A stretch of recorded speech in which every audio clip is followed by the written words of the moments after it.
لږ زما سره ناکام کوه ماما، لږ زما سره ناکام کوه ماما، د مینو احترام کوه ماما.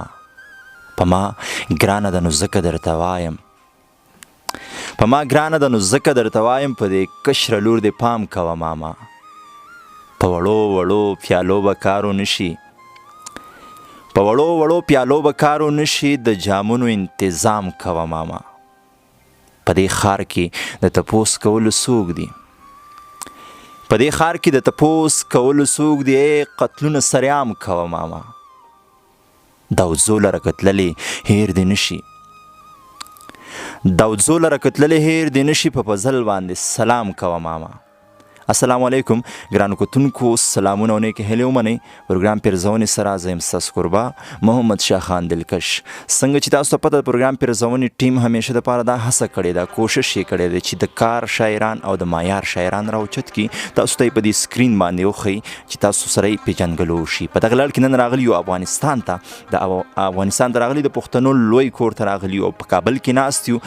ډېر زلمی شاعر، ډېر قدردان شاعر، جورنالیست هم دی، د پښتو په هر څانګه کې په خپل ځای ډېر زیات خدمات کړي دي پښتو ژبې دپاره، د پښتنو دپاره. ارمان پیزي صاحب، دیو سره به د دیو په جون خبرې هم کوو، یو څو شعرونه به دې د خوند او رنګ هم اورو. ټولو نه مخکې ارمان پیزي صاحب ته سلامونه او احترامات وړاندې کوم. مننه، زه هم سلامونه او نیکې هیلې وړاندې کوم. ښه راغلاست، مننه چې ماته مو هم وخت راکړ. باید په پیل کې یادونه وکړم چې زه د دې یوټیوب چینل ډېر مینوال یم. ما ستاسو اکثر پروګرامونه لیدلي دي، اورېدلي دي، ډېر خوندور پروګرامونه مو کړي دي. کور مو ودان چې ماته مو هم وخت راکړ. مننه ارمان جانه. دې کې خو شک نشته دی چې د خپل لیک په وجه باندې، د خپل خدماتو په وجه باندې په دې سکرین باندې به ډېرو خلکو لیدلی، ډېر مینوال به دې ځان نه جوړ کړي، خو د پیرزونې مینوال به دې په اول ځل باندې ګوري. غواړي به چې ارمان پیزي صاحب وپېژني چې څوک دی، د کوم ځای سره تعلق ساتي.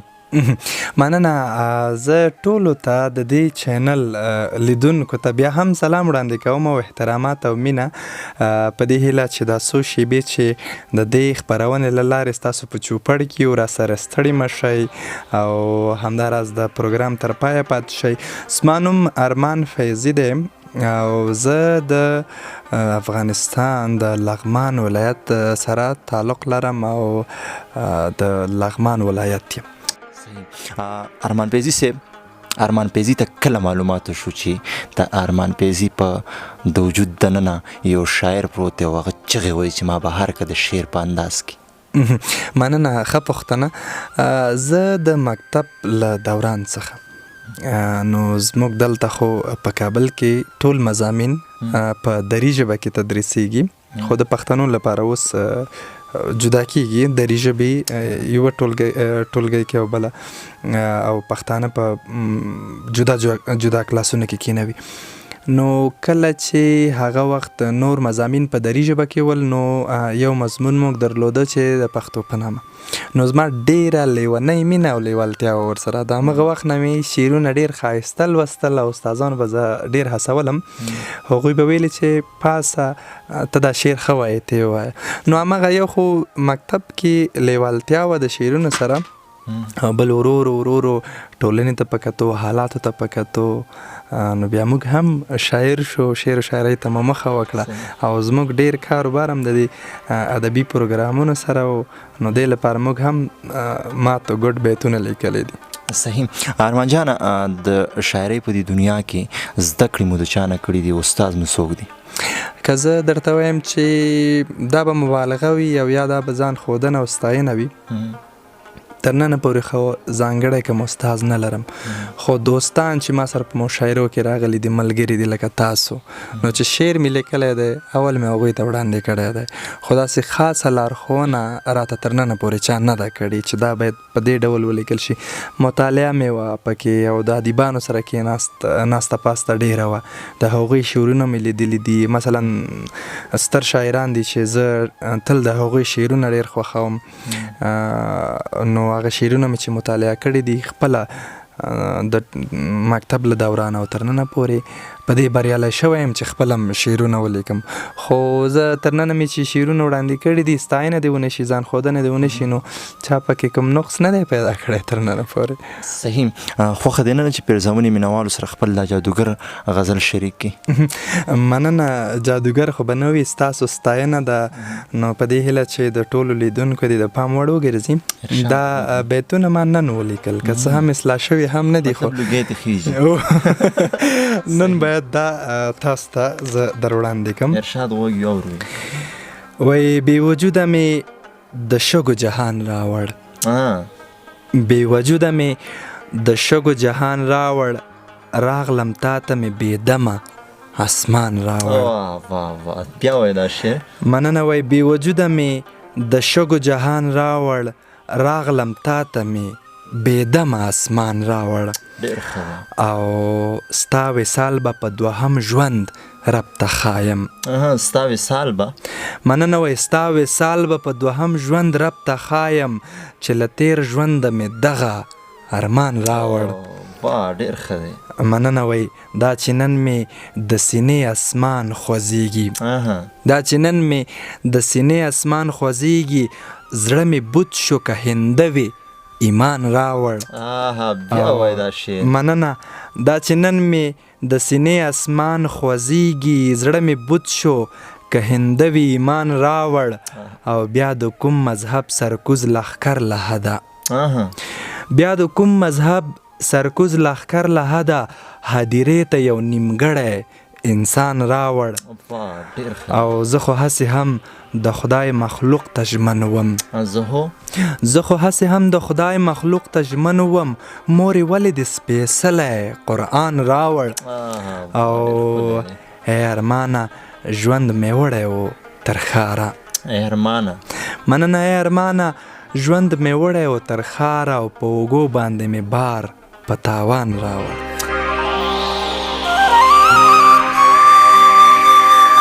ای ارمانه ژوند مې وړی و تر ښاره، په اوږو باندې مې بار د تاوان راوړو. ارمانه غزل نه دې پته لګي چې ډېر درد دی پکې. هسې هم د شاعر نوم بدنام وي چې وایي چې شاعر یې هغې مینه کړي، هغه عشق یې او غم لړلی دی. ستاسو څه کیسه ده؟ دومره ژور غزل لیکئ، عشق مو کړی دی که نه؟ مننه. لیدونکي به په دې پوه شوي وي چې یو بیت خاص د یو کس لپاره و که نه، یعنې د معشوقې لپاره و، نور ټول د وطن او د ناخوال لپاره و. ما کله مې چې تاسو سره پروګرام کوو په ادبي خپرونه کې یادونه وکړه چې د هر څه سرچینه یا بیس بنیاد چې وي هغه مینه وي. چې مینه نه وي، بې مینې انسان یعنې بې روحه وجود، چې په وجود کې روح نه وي نو انسان یعنی اشیاء غوندې غیر محرک وي، حرکت پکې نه وي. نو مینه د هر څه ابتدا وي، پیل وي. چې مینه نه وي نو سړی د مور او پلار حق او حقوق نشي پیژندی. چې مینه نه وي انسان ځان نشي پیژندی، خدای نشي پیژندی، رنګونه نشي لیدلی، لیوالتیا چا سره نشي ښودی. نو هغه به زړه نه وي چې مینه یې نه وي کړې. خو داسې نه مشخصوو چې مثلا د یو انسان سره مینه کیدای شي چې انسان داسې مینې د یو معشوقې د موندلو لپاره بیخي وخت نه وي پیدا کړی که نه. خو بېلابېلو برخو کې اوس د وطن سره مینه ده، وطن ستاینه کوو، وطن یادونه کوو. مثلا د انسانانو سره مو مینه ده، د هغوی د حق لپاره موږ که کوم نیم بیت لیکو نو داسې مینه مهمه ده په ژوند کې. نو یوازې ورته د معشوقې لپاره منحصرولی نشو، په بېلابېلو برخو کې مینه کېږي. دې کې شک نشته ملګرو چې ارمان جان سره تاسو کله ناسته وکئ، د دیو د انداز، د دیو د مینې، د دیو د دروندوالي به راته پته ولګي یا معلومات به راته وشي. نور د غزل په تمه یو چې نور به راسره څه شریکوئ. مننه. زما غزلونه، شاعران خو باید خپل غزلونه په خپل حافظه کې ولري. نو اوس مې حافظه کمزوره شوې ده، اوس رانه په یاد او غزل مه غواړه. غزلونه ډېر دي، خو کله چې د خپرونې څخه خبر شم نو ما هم څه ځان سره نوټ کړل. که کومه تېروتنه پکې کېږي بخښه کوئ محترم لیدونکو. وایي زما د ژوند له فلسفې نه د خدای مه خبروه، زما د ژوند له فلسفې نه د خدای مه خبروه، له دغې سترې فاجعې نه د خدای مه خبروه. ډېر ښه دی. مننه. وایي زما د ژوند له فلسفې نه د خدای مه خبروه، او له دغې سترې فاجعې نه د خدای مه خبروه. ته څه خبر یې چې په ما باندې ژوند څه ونه کړل، ته څه خبر یې ته څه خبر یې چې په ما باندې ژوند څه ونه کړل او په سور دوزخ کې له لمبې نه دی خدای مه خبره وه بیا وایه دا شی ته څه خبر یې چې په ما باندې ژوند څه ونه کړل او په سور دوزخ کې له لمبې نه دی خدای مه خبره وه او کلونه پس چې ناببره یار په مخه راشي کلونه پس مننه وایي کلونه پس چې ناببره یار په مخه راشي او له دې مرګونې حادثې نه دی خدای مه خبره وه بیا دا شعر وایي مننه وایي کلونه پس چې ناببره یار په مخه راشي او له دې مرګونې حادثې نه دی خدای مه خبره وه او د محبت خمار اخیستی په دې ښه پوهېږي د محبت خمار اخیستی په دې ښه پوهېږي د مړاوو سترګو له نشې نه دی خدای مه خبره وه بیا وایي دا شعر مننه وایي د محبت خمار اخیستی په دې ښه پوهېږي د مړاوو سترګو له نشې نه دی خدای مه خبره وه چې ته به مړ یې او هغه به ځان له ویره وژني چې ته به مړ یې مننه وایي چې ته به مړ یې او هغه به ځان له ویره وژني په داسې حال کې لا دې نه دی خدای مه خبره وه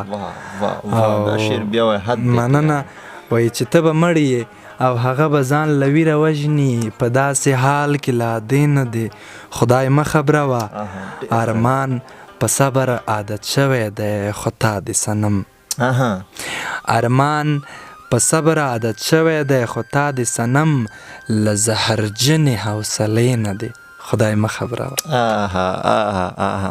ارمانه الله دې د هر قسم غم نه افاتو نه تاسو وساتي ځکه چې ستاسو غونډه کې د ظلمو پښتنو د دې عوامو د دې خلکو ته ضرورت دی چې د دې پښتنو خدماتو کې د دې خاورې خدماتو کې او خاص کر د امن اواز اوچت کې خبرې وخت نه ضایع کوو بل غزل نه هم اورو ډېره زیاته مننه کوم زه به تاسو ته نه پوهېږم چې تر حده درته ووایم او یا زه چې لیونی شم ستاسو شعرونو کې دواړه به راته ووایې یو اوس ووایه یو به راته ووایې نو دا د ډالۍ وي ټولو کتونکو ته مینوالو ته د دواړو ورونو ته لکه محمد شاه دلکش او همداراز استاد فضل صاحب چې دوی دلته راغلی دي او د دې پروګرام لپاره دومره دوی کوښښ کوي هلې ځلې کوي چې تر څو زموږ هغه مات او ګډ بیتونه هم تر تاسو پورې ورسوي نو په دې هیله چې ستاسو د پام وړ وګرځي وایي د دې دنیا له ورانېدو بیا جوړېدو تر حده د دې دنیا مننه وایي د دې دنیا له ورانېدو بیا جوړېدو تر حده په تا مین یم د دوهم ژوند ختمېدو تر حده یا لکه داسې کې یا مننه وایي د دې دنیا له ورانېدو بیا جوړېدو تر حده او په تا مین یم د دوهم ژوند ختمېدو تر حده وایي ښه نو ما څومره ستا د زړه په ځمکه ژوند کړی دی ښه نو ما څومره ستا د زړه په ځمکه ژوند کړی دی لکه ګلاب له غوړېدو د رژېدو تر حده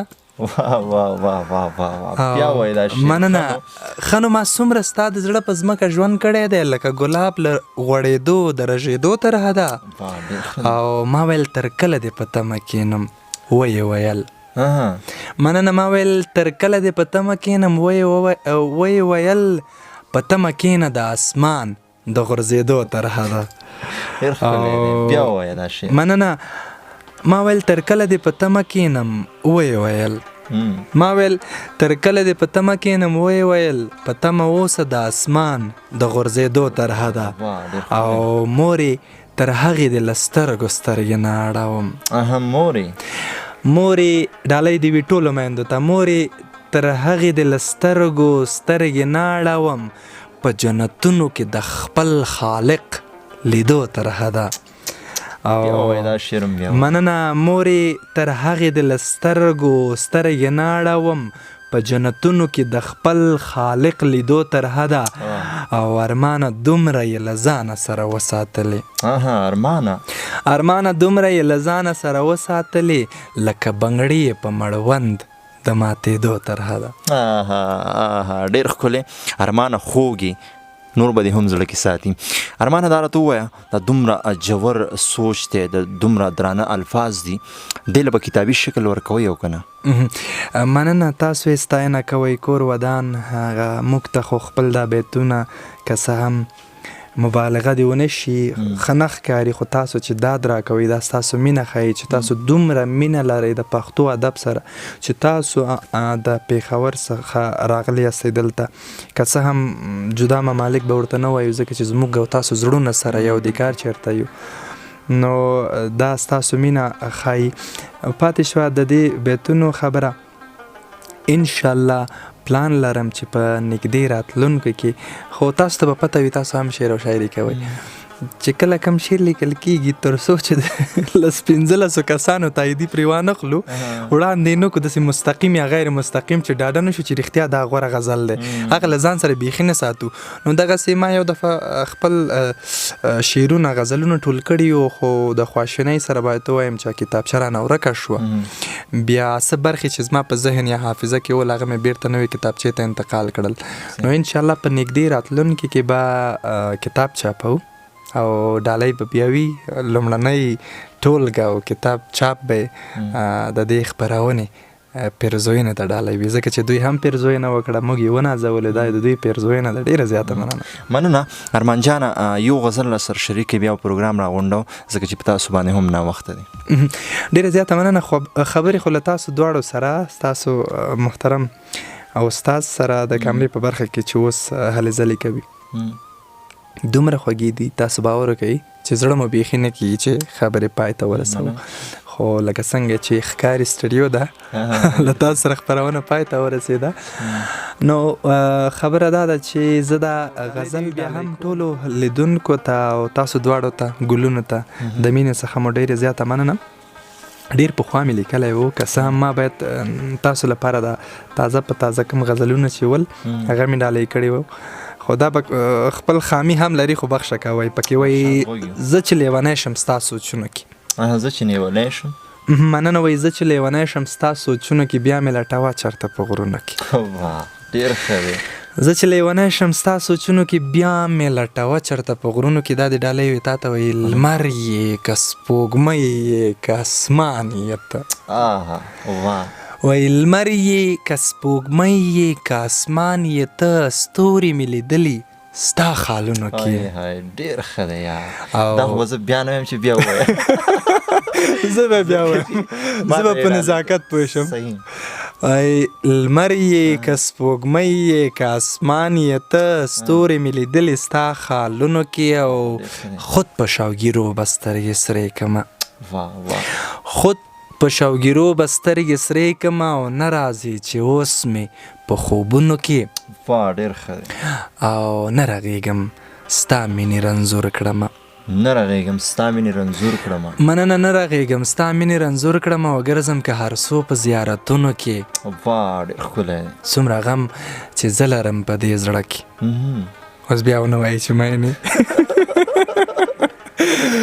څومره غم چې زه لرم په دې زړه کې دومره غم به نه وي نورو زړونو کې ډېر ښکلی دی مننه او زه ارمان فیضي چې اسویلي کوم زه ارمان فیضي چې اسویلي کوم اوس یې مې اشنا سویو آهونه کې ډېر زبردست دی یقینو که د ارمان فیضي هر یو غزل د اورېدلو لایق دی پکار دی چې بار بار بار بار واورېدلی شي خو پروګرام وخت کم دی موږ له وخت ساعت نه راکوي چې مخ په وړاندې لاړ شو خو ارمان فیضي صاحب ایاز فضل داودزی کوم چې پښتو لیکچرر هم دی په پېښور کې ګرځي خدمات کوي په خپله خرچه په خپل مصارف باندې شاعران راوچتوي او دنیا ته په د سکرین باندې ښیي دغې قدم ته یا دغې زیار ته په کوم نظر باندې ګورئ دې قدم ته ما په خپله خپرونه کې مې یادونه وکړه او زه یې دې ځینې یادونه کوم چې تاسو د فضل صاحب سره او همداراز د دلکش صاحب سره تاسو په یوټیوب چینل کې ژوندون افیشل پاڼه کې لیدلی شئ چې موږ له دوی سره مرکه کړې ده باور وکړئ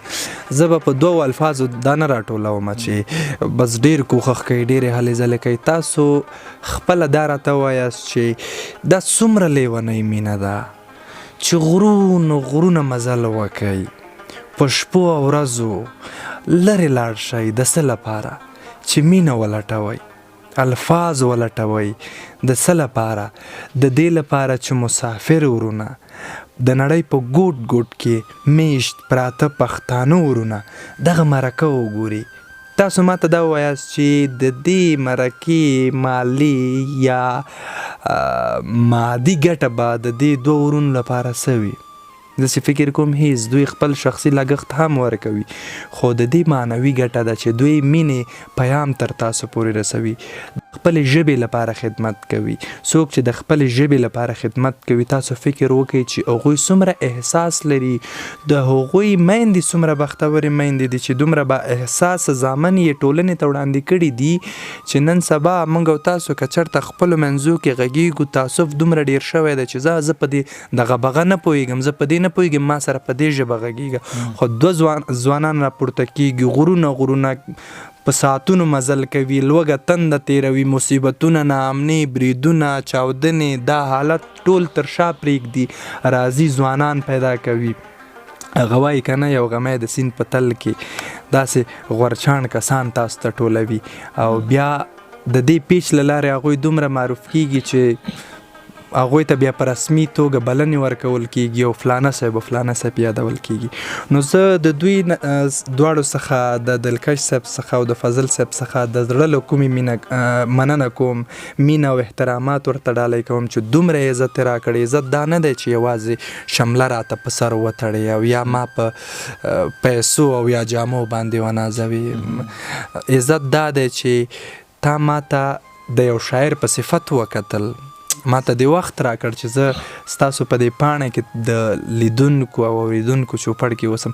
بس که څومره خبرې ستاسو د هلو ځلو په هکله وکړم او د فضل صاحب د هلو ځلو په هکله وکړم، تاسو باور وکړئ په دې کتاب لیکل کېږي، بیا به بل فصل هم وړاندې کېږي، خو خبرې نه ختمېږي، ځکه چې دا ډېر اوچت ګام دی.